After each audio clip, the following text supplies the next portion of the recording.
Alhamdulillah, intinya secara akademik Ibu Mas sudah menyampaikan tentang kurikulum.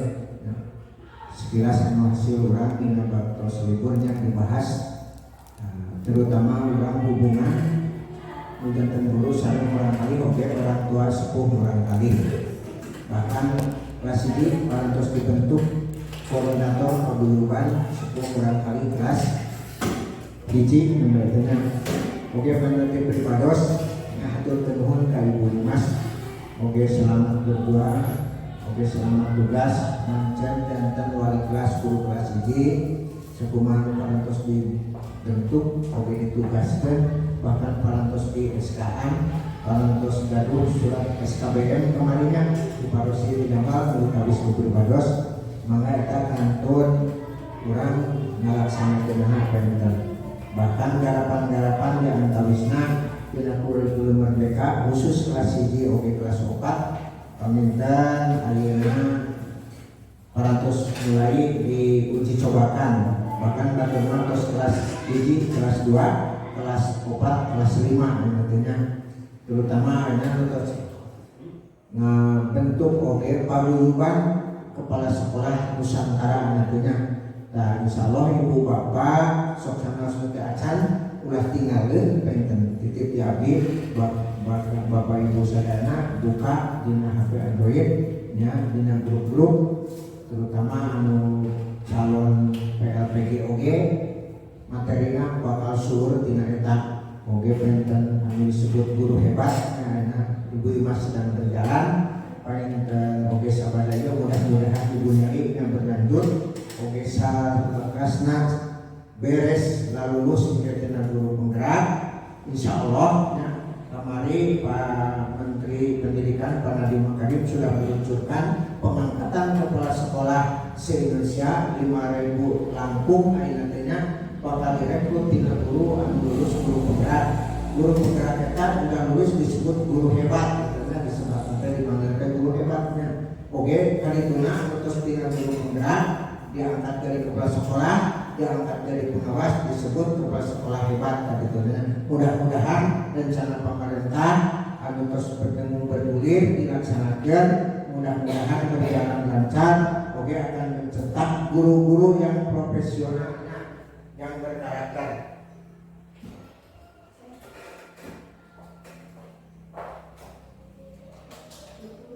Saya tanya pernah tahu pernah ayeuna urang simak Ibu Masnya merugikan presentasinya terutama dalam tata cara mendidik masih sambungan tina kurikulum kemarinnya. Oke, mangga waktos disangatkan ke Ibu Mas. Oke, sacara itu penten masihan waktos penten kasadana Ibu Bapak Guru hapuntenna insyaallah bakal banyak dilibatkeun ya Ibu Mas. Oke, Ibu Nelly dia bakal gitu mal tebihnya orang ulah rasa naon di situ ada dukungan atau naonnya orang insyaallah bakal ngedukungnya ngedukung pisan da eta rencana urang anu kerah kapal insyaallah teu aya bagelama hadirnya kanggo penyaksani atau naon ngiring urang teh sami da asa diajar dirinya kita perjugi ya ilmu artinya hasil.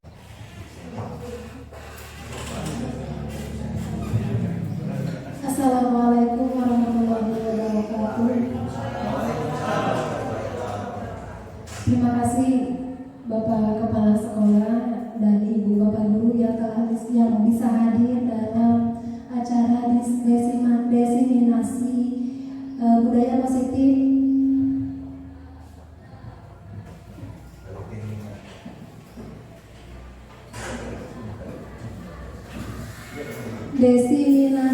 budaya positif di sekolah kepada warga sekolah SD Negeri 2 Cirangkong. Nah, budaya positif ini ada tim pengembang dari materi yang akan saya sajikan, diantaranya Bapak Andri Nurcahyani SPD MS, Dia Samsiati Desa MSC, Dr. Murti Ani Wijayati MPD.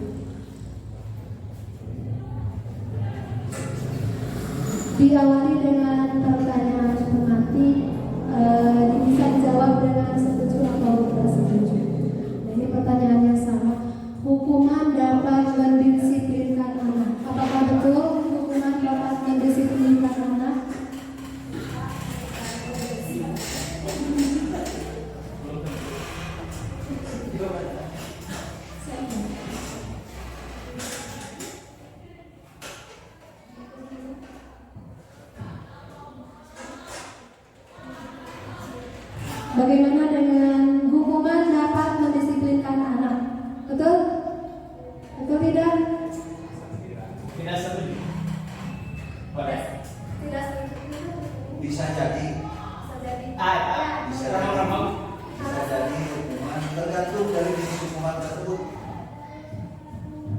Jadi bisa jadi mendisiplinkan anak, kembali lagi kepada hukumannya, tergantung hukumannya, gitu Pak.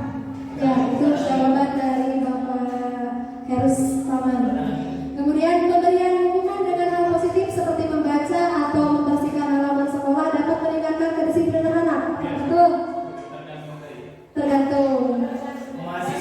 Ada yang setuju, ada yang mengembalikan lagi terhadap siswanya. Kemudian yang terakhir, memberikan penghargaan dapat meningkatkan motivasi belajar anak. Apakah betul? Setuju. Nah, yuk, mari Pak.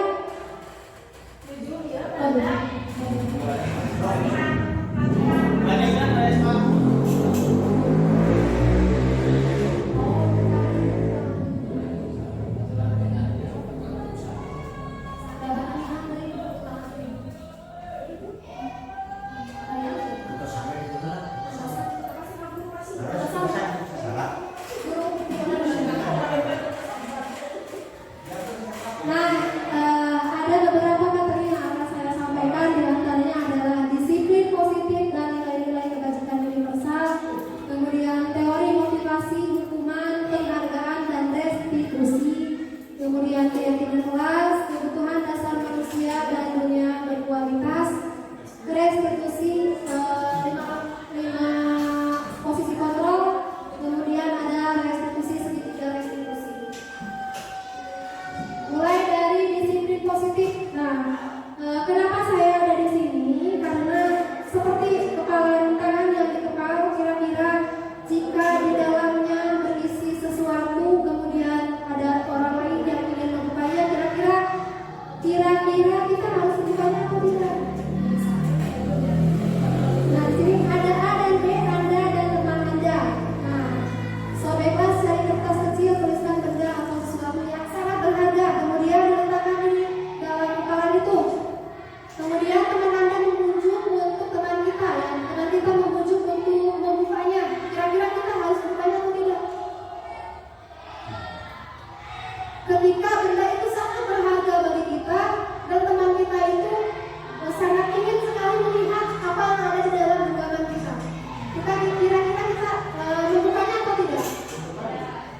Membukanya, ya, alasan membuka. Karena ingin tahu apa yang ada di dalam kepala tangan. Oh ya. Ya, dan jawaban dari Bapak Olo, kita boleh membukanya karena ingin memperlihatkan apa yang ada di dalam tangan kita. Jadi untuk memberikan informasi, mungkin untuk memberikan informasi apa yang ada di kepala kita. Dari yang lain ada jawaban yang berbeda mungkin? Tidak dibuka. Bapak Rosi tidak dibuka. Kenapa alasannya? Karena kalau sesuatu tersebut sangat rahasia buat sangat rahasia buat kita, tidak mau kita tahu dengan orang lain. Ya itu. Ya, seperti yang disampaikan Bapak Rosi, karena mungkin hal itu sangat rahasia sehingga orang lain tidak boleh mengetahuinya.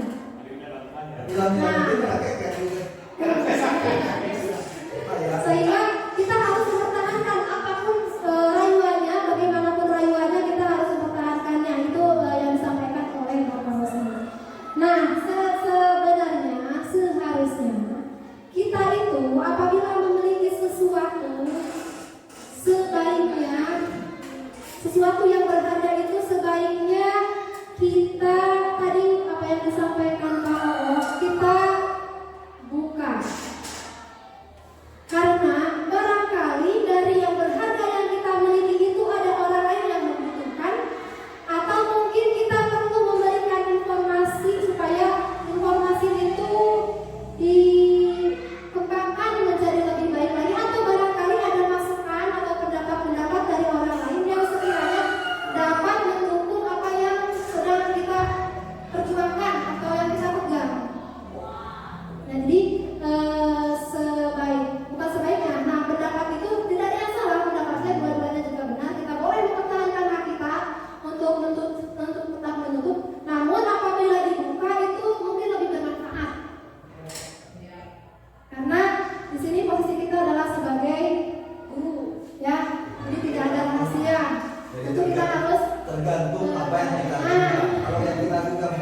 kan itu jelas mesti dibuka. Cuma kalau yang kita dalam aib orang lain jangan dibuka. Ya. Tergantung diri. Tergantung rahasia. Tergantung karena rahasia yang ada ini untuk rahasia yang ada ini. Tergantung nilai. Kembali lagi ke sana. Ya, ya. Dari disiplin positif, ada teori kontrol yang disampaikan oleh Dr. William Besser, dikembangkan oleh Dr. William Besser. Tentu bagi Ibu Dari dan Ibu Desi ini tidak asing karena baru saja menyelesaikan PPG. Abi Ibu yang keren, pakai terang. Nah di sini Anda tidak, yang pertama adalah Anda tidak bisa mengontrol orang lain, hanya Anda sendiri yang mengontrol diri sendiri. Jadi seharusnya kita itu sudah berpikir seperti orang dia. Jadi kita itu sebetulnya tidak bisa mengontrol orang lain. Yang bisa mengontrol sesuatu apakah kelakuan perilaku atau tingkah kita itu adalah kita sendiri, bukan orang lain. Sebab kalau misalnya ditegur atau diberikan nasihat oleh orang lain, tentu akan ada timbul hal yang baru lagi. Jadi seharusnya kita itu sebagai guru memiliki kontrol pribadi, kontrol intern dari diri sendiri. Kemudian semua perilaku memiliki tujuan. Nah ini semua perilaku memiliki tujuan. Pada perilaku anak lawan yang baik dan apapun yang buruk itu pasti ada tujuannya. Kemudian ada model berpikir menang-menang atau pola pikir yang berpihak ke semua rata. Jadi tidak berpihak ke satu pihak, jadi berpihak ke semuanya. Kemudian ada kolaborasi dan konsensus menciptakan pilihan-pilihan baru untuk menyelesaikan suatu permasalahan. Kemudian ada realitas kebutuhan anak dan kebutuhan kita tentu berbeda-beda sehingga kita harus menganalisis kebutuhan anak. Jika ada anak A dan B itu memiliki karakter yang berbeda, tentu kita harus mengetahui dulu mengapa karakter itu bisa timbul sehingga kita bisa mengarahkan kepada hal yang lebih positif. Nah di sini ada dari yang 4 tadi itu ada yang mengarah ke, nah di sini belajar, kemudian ada makna disiplin, belajar kontrol diri dengan menggali potensi kita agar tercapai tujuan mulia, yaitu suatu menjadi seorang yang kita inginkan berdasarkan nilai-nilai yang kita hargai. Jadi seperti yang tadi disampaikan bahwa kita itu mengontrol diri kita itu, mengontrol diri anak itu seharusnya muncul dari diri sendiri. Jadi bageuna bangor nate, kami bageuna nate pernah muncul dari diri sendiri. Ada teori motivasi, kemudian ada 5 posisi kontrol dan akan terlibat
kita memberikan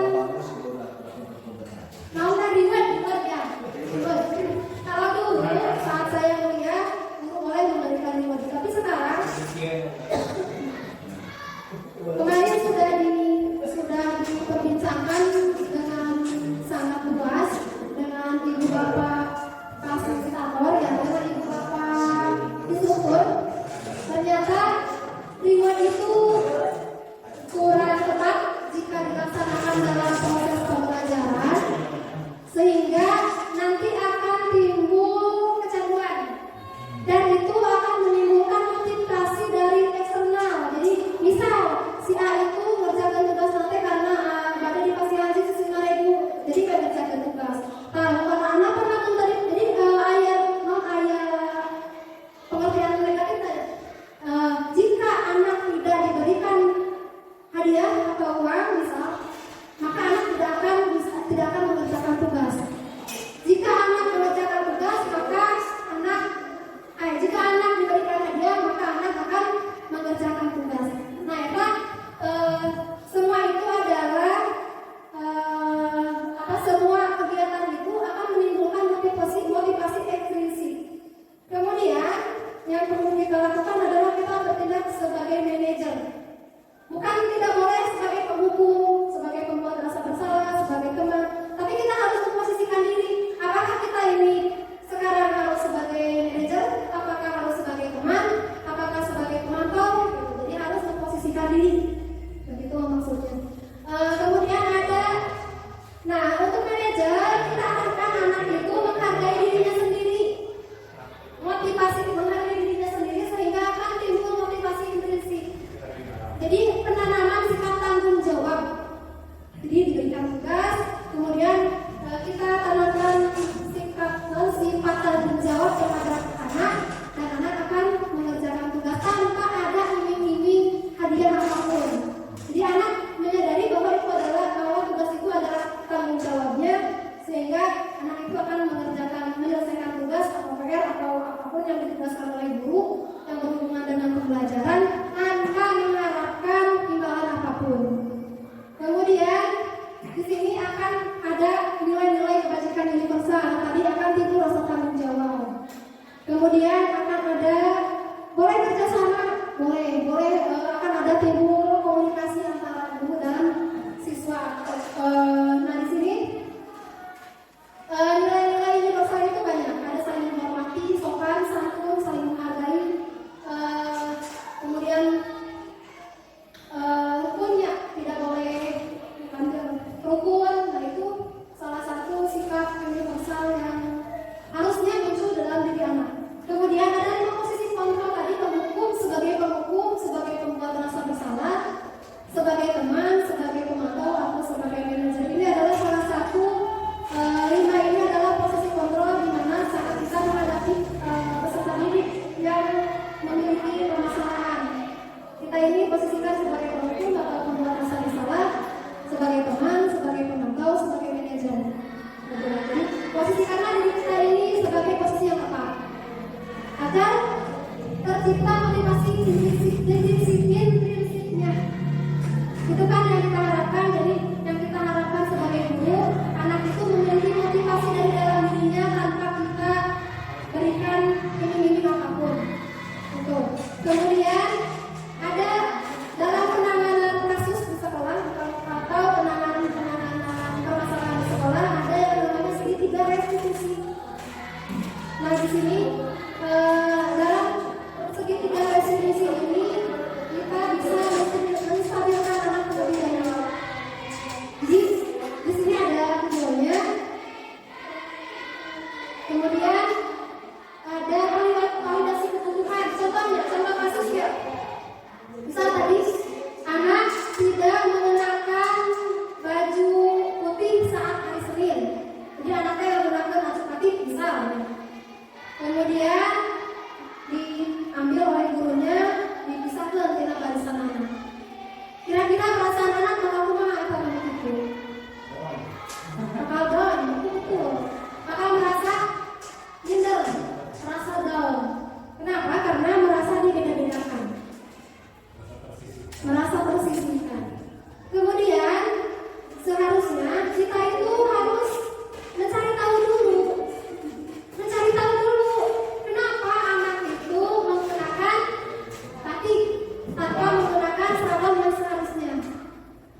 kurang diambil, disangkun. Harusnya kita itu sebagai guru dicari tahu dulu mengapa menggunakan plastik. Kumaha lamun fungsinya tegaduh asup podasna misalnya soe kamari musrawe sehingga di semen teh biasa dianggo. Atanapi kumaha upami base. Kita harus tahu dulu alasannya tanpa kita menghakimi terlebih dahulu. Terus, nah ini ada dihukum oleh penghargaan bahwa penghargaan berlaku sama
yang pertama adalah hukuman betul tadi.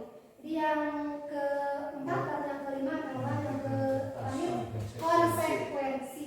Konsekuensi itu artinya sudah disepakati terlebih dahulu antara guru dan murid. ya antara guru dan murid. Kemudian nanti apabila terjadi pelanggaran atau terjadi hal yang tidak mentaati keyakinan itu, maka murid sudah tahu harus bagaimana. Kalau paksaan, kalau hukuman itu sifatnya paksa. Kalau konsekuensi itu stimulus dan tanggapan, stimulus respon. Nah, itu. Nah, hukuman itu kalau konsekuensi itu bisa terlihat seperti hukuman, tapi kalau hukuman itu tidak bisa menjadi konsekuensi. Gitu ya. Dan kata wisma seperti hukuman berarti itu konsekuensi karena sudah ada keyakinan terlebih dahulu. Nah, itu ada penanganan segitiga restitusi. Restitusi itu adalah proses menciptakan kondisi bagi murid untuk memperbaiki kesalahan mereka sehingga mereka bisa kembali pada kelompok mereka dengan karakter yang lebih kuat.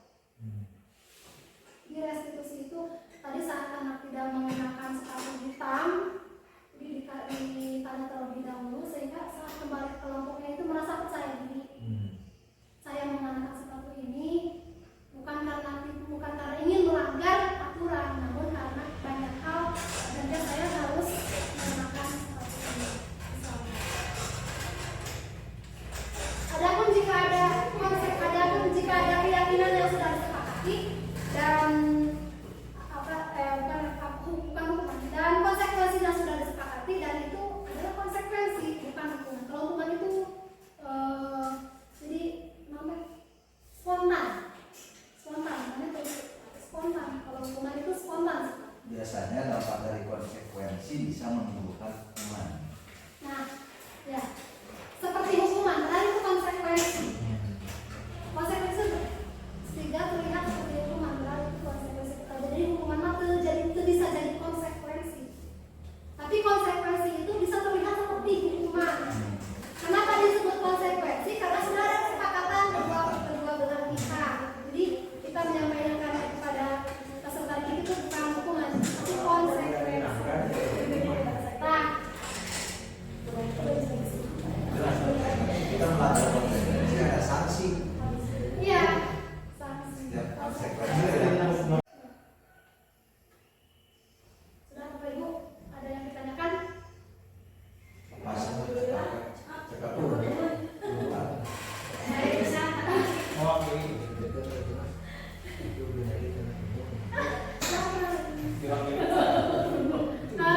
Demikian yang bisa saya sampaikan. Terima kasih atas kehadirannya. Semoga ini bermanfaat untuk kita semua. Ini adalah salah satu tugas saya dalam memenuhi nomor 1.4 pengentasan kepada warga sekolah. Mudah-mudahan kita semua diberikan kesehatan. Assalamualaikum warahmatullahi wabarakatuh. Assalamualaikum Bu. Waalaikumsalam. Silahkan duduk. Apakah kamu tahu kenapa Ibu panggil ke sini? Tidak tahu, Bu. Rizkia, Ibu dengar Sabtu kemarin kamu tidak mengikuti ekstra pramuka. Apakah betul, Nak? Betul, Bu. Bu, maaf saya kemarin buru-buru karena mau diajak ayah pergi piknik ke Bandung. Wah, itu pasti sangat menyenangkan. Ibu juga pasti sangat senang jika diajak piknik. Tapi, apakah yang kamu lakukan itu sudah benar, Nak? Tidak, Bu, soalnya saya tidak mengikuti ekstra pramuka tanpa izin. Apakah kamu masih ingat tentang keyakinan kelas kita? Kira-kira keyakinan apa yang tidak kamu terapkan? Tertib mengikuti kegiatan sekolah, Bu. Nah, apa yang bisa kamu lakukan agar kamu bisa menerapkan apa yang kamu yakini? Saya bisa minta izin kepada pembina pramuka, Bu. Mungkin ada yang lain? Saya mengikuti ekstra dulu, baru ikut ajakan ayah, Bu. Nah, sekarang berarti kamu sudah paham bahwa kita harus tertib melaksanakan aturan sekolah ya. Ya Bu, insya Allah saya akan berusaha mulai tertib lagi. Baguslah, sekarang silahkan kamu kembali beristirahat. Ya Bu.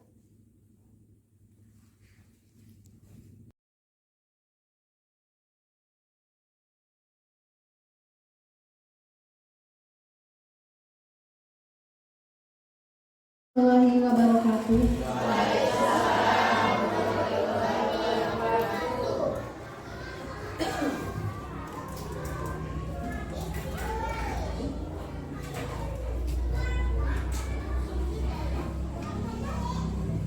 Terima kasih Bapak Kepala SD Negeri 2 Cirangkong dan Ibu Bapak orang tua wali yang telah bisa hadir memenuhi undangan kami sebagai guru wali kelas 1.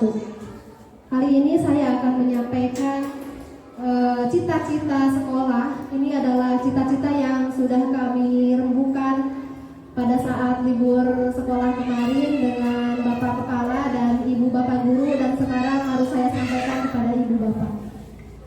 Ada visi itu kalau kita cita-cita namanya. Jadi cita-cita sekolah, visi sekolah SD Negeri 2 Cirangkong ini adalah terwujudnya peserta didik yang beriman dan bertakwa kepada Tuhan Yang Maha Esa, berakhlak mulia, mandiri, kreatif, bernalar kritis, dan berwawasan global. Nah, di sini untuk mencapai visi yang kita harapkan, ini ada misi. Misi itu apa langkah-langkah yang akan kita tempuh, yang akan sekolah tempuh untuk mencapai tujuan kita. Tentu untuk mencapai visi ini sekolah perlu berkolaborasi atau bekerja sama dengan ibu bapak. Karena tanpa ada kerjasama dari ibu bapak, tentu cita-cita sekolah tidak akan terwujud atau tidak akan tercapai. Puncak keberhasilan atau penunjang besar yang berpengaruh besar terhadap cita-cita ini adalah orang tua diantaranya, sehingga sekolah membentuk suatu organisasi yang dinamakan dengan paguyuban orang tua. Nah, sebetulnya pada paguyuban orang tua itu harus semua orang tua dari kelas 1 sampai kelas 6 aktif untuk berpartisipasi, berkomentar, aktif untuk kemajuan sekolah. Jadi boleh orang tua memberikan masukan, memberikan pendapat tentang suatu kegiatan, atau mungkin orang tua memiliki wacana untuk kegiatan sekolah, itu boleh. Itu diperbolehkan orang tua memberikan pendapat pada sarana atau yang dinamakan dengan paguyuban orang tua, grup WA. Untuk kelas 1 mungkin diantaranya sebelum masuk ke grup paguyuban SD Negeri 2 Cirangkong. Namun saya sudah bentuk grup kelas SD Negeri 2 Cirangkong kelas 1. Nah, untuk mencapai cita-cita ini ada misi, diantaranya menyiapkan generasi beriman, bertakwa, sopan dan santun melalui kegiatan budaya positif, keagamaan, dan 5S. Apa itu budaya positif? Budaya positif itu adalah kebiasaan-kebiasaan yang baik yang seharusnya sudah ditanamkan sejak dini oleh guru dan oleh orang tua. Nah, kebiasaan positif ini seperti hanya tersenyum saat berjumpa, itu kebiasaan positif yang nanti akan berdampak baik terhadap anak. Coba ibu bayangkan, kalau ibu sedang marah, tiba-tiba anak datang tersenyum, kira-kira respon anak bagaimana? Tentu akan merasa kecewa. Jadi salah satu budaya positif yang paling mudah dilakukan adalah tersenyum. Kemudian memberikan sapaan. Jadi anak itu ditanya, tersenyum, kemudian disapa, ditanya kalau pulang sekolah, apakah sekolahnya hari ini, bagaimana perasaan setelah sekolah, bagaimana belajar di sekolah, itu boleh ditanyakan kepada anak bapak ibu. Kemudian ada budaya positif keagamaan. Di sini untuk kelas 1, 2 nanti akan dipimpin oleh Pak Nono mulai minggu depan. Jadi hari Jumat kita ada pembiasaan keagamaan berupa sholat duha bersama dan membaca surat Yasin. Kemudian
tidak memikirkan ini salah dan itu salah atau benar, merugikan orang lain atau tidak. Nah itu maka ditanam, dibudayakan budaya positif. Maka ada penanaman budi pekerti, yaitu pemberian materi tentang akhlak itu pada hari Jumat. Kemudian yang selanjutnya menanamkan keyakinan akidah Islam dan budi pekerti. Nah ini akhlak melalui budaya positif tadi. Kemudian menuntun dan mengembangkan bakat dan minat siswa. Kenapa harus dituntun dan harus dikembangkan? Karena menurut kami siswa itu bukan tidak memiliki kemampuan apa-apa saat masuk sekolah SD. Sebetulnya siswa itu sudah memiliki bakat, sudah memiliki kemampuan, sehingga guru harus menggali agar kemampuan siswa tersebut terkembangkan, tersalurkan di sekolah, sehingga nanti disalurkan melalui beberapa kegiatan. Di antaranya adalah kegiatan olahraga, ada O2SM, ada perlombaan O2SM. Jadi untuk kegiatan OSN itu untuk akademiknya atau pelajarannya. Kemudian ada FLS2N itu untuk seni, bernyanyi, menari. Kemudian ada FTBI itu untuk memelihara budaya daerah Sunda. Namanya FTBI Festival Bahasa Ibu, Bahasa Sunda. Nanti sebentar lagi. Nah itu biasanya kami ambil peserta dari kelas atas, kelas 4, 5, 6. Kenapa? Karena di bawah ada pemupukan, kemudian di atas nanti ada bukan pertandingan, penyaluran bakat yang tos aya namanya dilompatkan gitu. Terus salajengna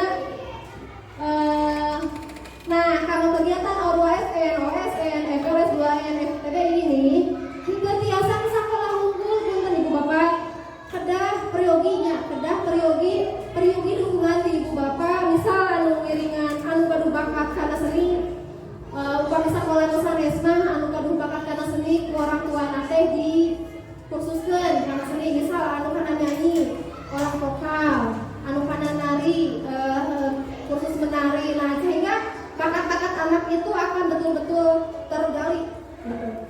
Olahraga oge sami, latihan mandiri di rumah biasa nama seur YouTube-nya atau di kursus oge biasa ku Ibu Bapak dibantu.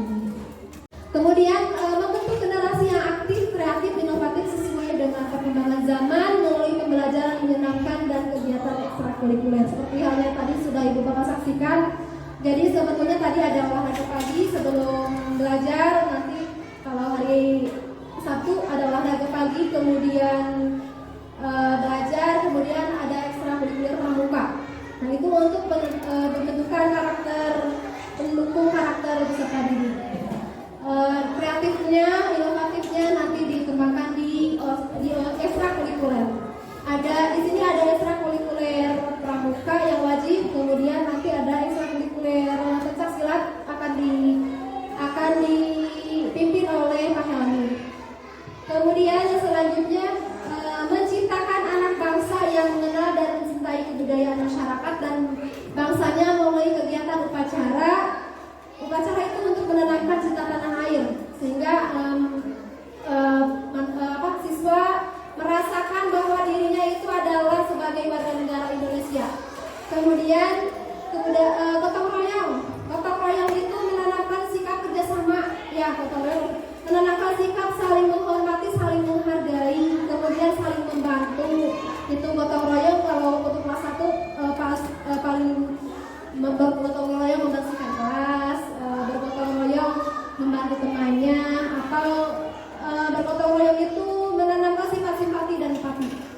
Kemudian selanjutnya menciptakan anak bangsa yang mengenal dan mencintai kebudayaan masyarakat dan bangsanya melalui kegiatan upacara.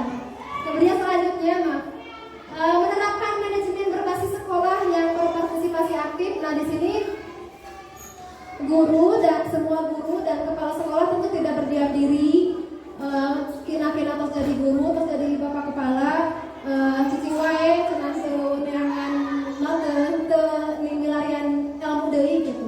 Sadayana oge guru pada kepala sekolah insya Allah berpartisipasi aktif ya, untuk terus belajar demi tercapainya siswa-siswi yang sukses di kemudian hari.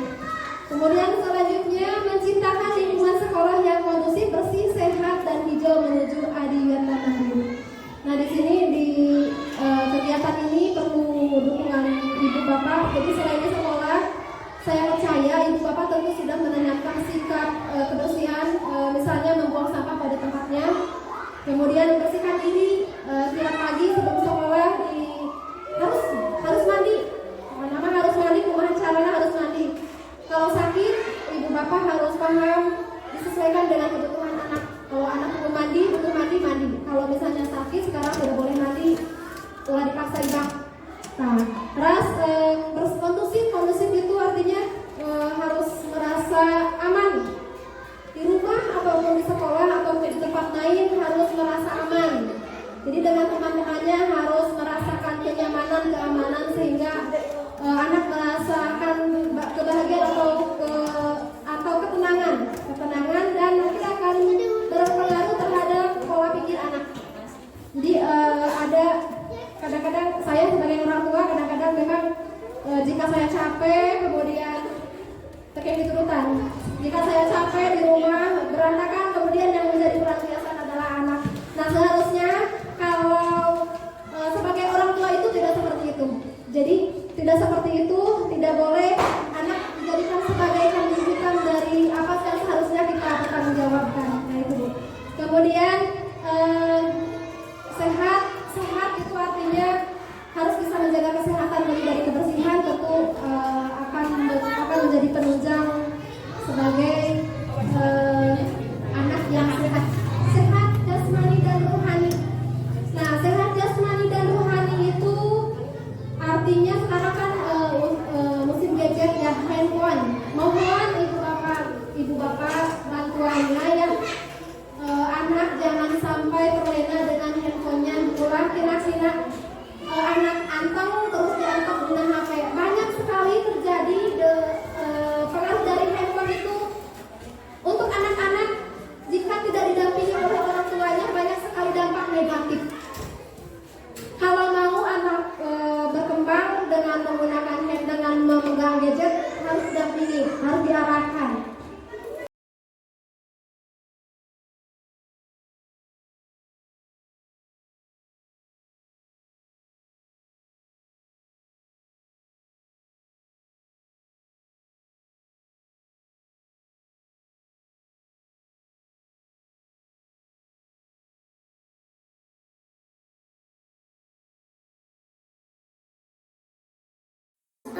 Siap. Mangga kalebat. Sakadia pukuna ningali sae mangga kalebat. Wah, sae. Salim heula. Iya. Wah, sae, pukuna sae. Mangga kalebat. Sae, mangga kalebat. Sae. Ngali. Sae mangga kalebet, sae mangga kalebet. Saalitnya dipotong deui di bumi, sae. Yuk lajengkeun. Ieu rada panjang saalit. Nah, sarahnya teu acan ditek-tek. Nah, ieu ge sami. Sae. Nah, saalit deui.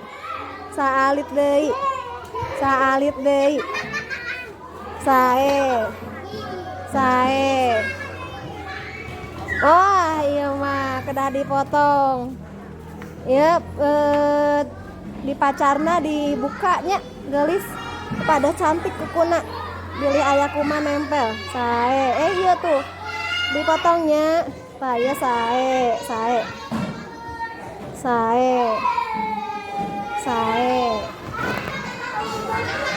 Bernyanyi.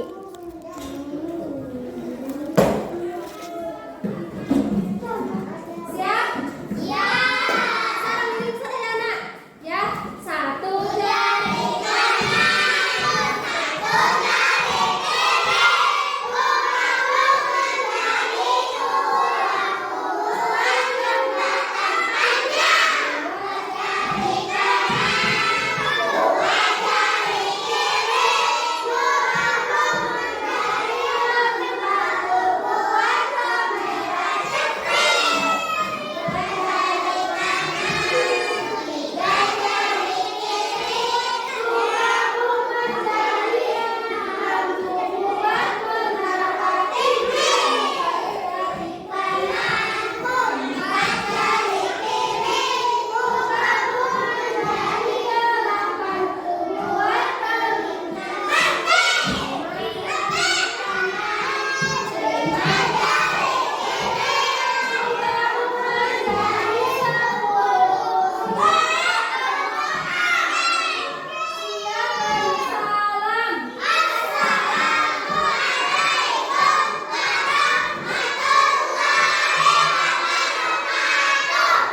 Permana.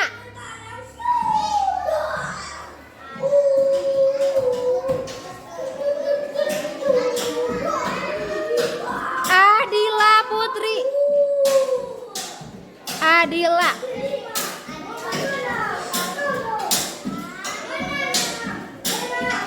Itu siapa yang berbuat gaduh? Perdi. Perdi kenapa? Perdi nuju naon? Di sebelahnya siapa di sebelahnya? Di sebelahnya Perdi siapa? Ini siapa namanya? Siapa namanya? Namina saha? Adrian. Adrian nuju naon? Nuju naon eta teh? Nuju tatakolan. Nah, make tatakolan.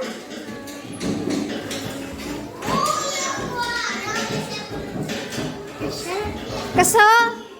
Kesel hoyongna kumaha tuh? Hoyong uih. Ari ka sakola bade naon, Cuk? Bade nulis? Bade nulis? Oh. Nah, saya namina hilap deui teh. Hah? Wildan. Wildan nuju naon deui? Sampeanana di mana kumaha calik anu leres? Kieu Bu, kieu. Tah, gitu. Cik kumaha calik nu leres Wildan? Cobi duduk. Patlotna di mana? Nah, kunaon make tatakolan? Cangkeul. Nu cangkeulna naon, Cu? Sampean. Iya, Ibu. Kana ieu. Oh, cangkeul sampean janten kedah tatakolan gitu? Upami tatakolan janten teu cangkeul? Oh, gitu. Tah ayeuna mah sok pados teu cangkeul, cepengan patlotna kanggo diseratnya. Mohon. Saha namanya teh? Adrian, Perdi, Adriannya. Adrian Perdi. Nah, poho wae ibu teh lupa ya namana banyak teuing. Adrian upami meh teu kesel kedah kumaha hoyong kumaha? Hoyong nulis. Oke, ayeuna urang nyerat nya. Nuhun kedap.